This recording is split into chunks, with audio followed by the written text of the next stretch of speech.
אז קרן, רצית לדעת איך לשנות את המספור של העמודים ככה שהוא לא יתחיל מאחד. אז אנחנו לוחצים על ה-header ובוחרים ב-page number, format page numbers, ולמטה במקום continue from previous section אנחנו עושים לו start at, ונגיד במקום שהוא יתחיל מ-1 שיתחיל מ-10. אנחנו עושים לו OK. ואז הוא מתחיל מ-10, 10, 11, 12.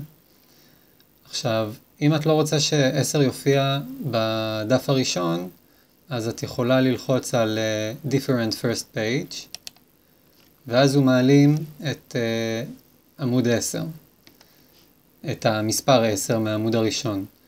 עכשיו, אם בכל זאת רצית שהוא יתחיל מ-10 ולא מ-11, אז פשוט את אומרת לו תתחיל את הספירה מ-9.